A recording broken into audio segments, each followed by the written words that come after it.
Motherhood is challenging. And it doesn't help when the world around us has these rigid views of what a good mother is supposed to look like.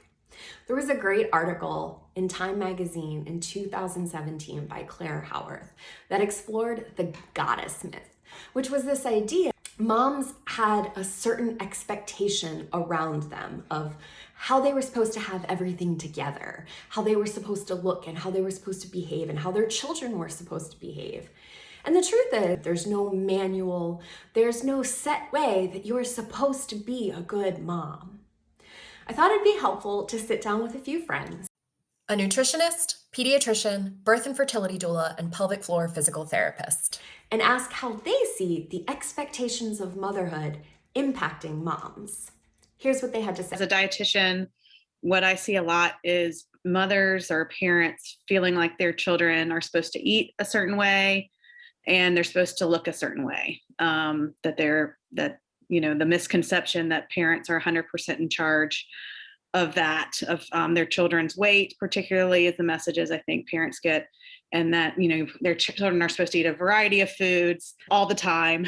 And, the truth is that how we eat is greatly determined by, our personalities. It's greatly determined by who we are. You can have, I have 3 children and they all are very different eaters. As a pediatrician, one thing I've always shared with my new parents is that, when you've birthed your baby, a parent's manual doesn't come out with the placenta.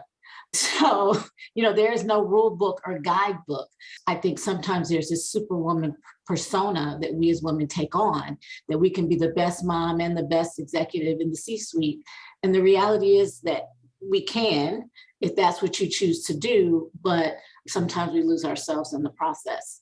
And so I think with that shift to kind of being the superwoman and being able to do it all, we're losing that sense of, just taking care of ourselves in the process.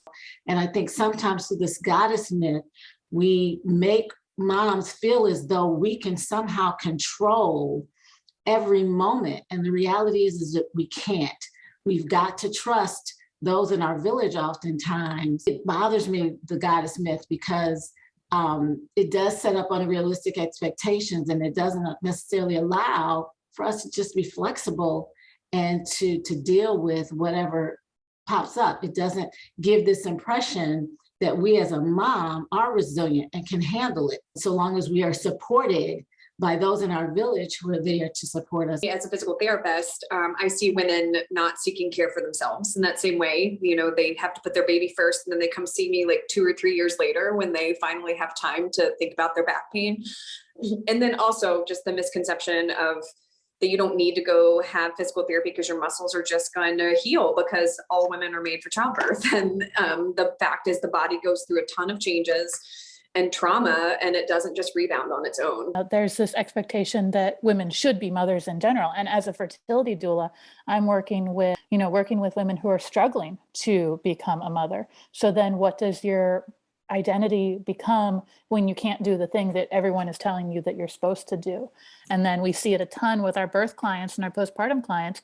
They don't have the birth that they should have. They use the medications because they gave in.